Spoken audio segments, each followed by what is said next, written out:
this is my first attempt at making a chess instruction video, and hope you enjoy. The first lesson here is going to be called a skewer, and you can do a skewer with a queen, a rook, or a bishop.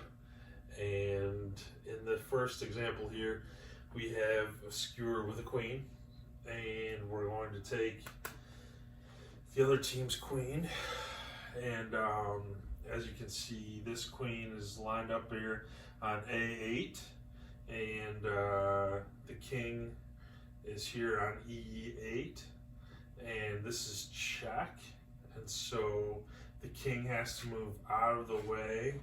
Doesn't matter where the king moves, he can't protect his queen from being taken, and so voila, you can take the queen, enemy's queen, which is worth 9 points, and you can also do a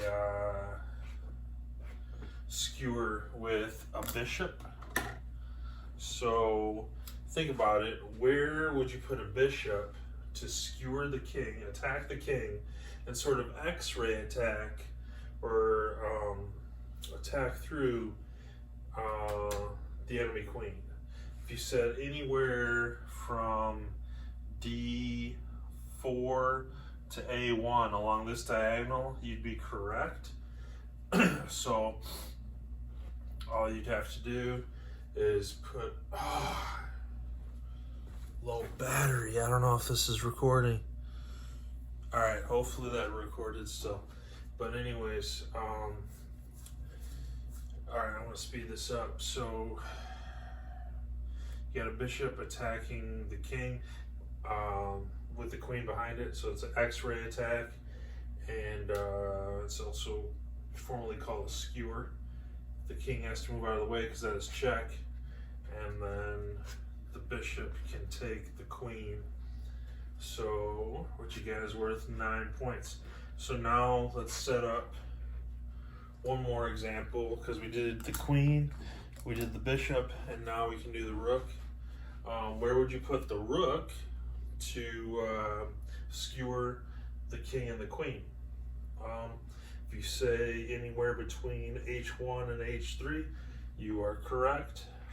All you have to do is put the rook on H1, 2, or 3, and then boom, attack the king, and then the king is in check. The king has to move out of the way, and eureka, you can take the queen, which is worth 9 points again. So it's very important to know and master the skewer. This is the first tactic that we're going over today, and it's a very important tactic in chess. We used skewers with the king and the queen, but I mean, it can be used with all sorts of different pieces. Like, for example, you'll commonly see it with, like, you know,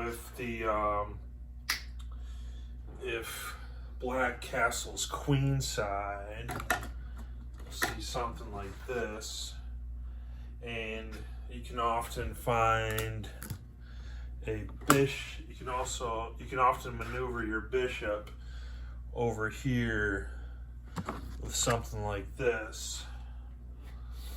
Remember, it's always got to be protected. So often you'll see, if black castle's queen side, sometimes they'll have their queen in front of their rook, and so therefore when they move, they don't want to lose their queen, so they'll move their queen out of the way, and then boom, you can take the rook, which is worth 5 points, and then you'll lose your bishop, which is worth 3 points.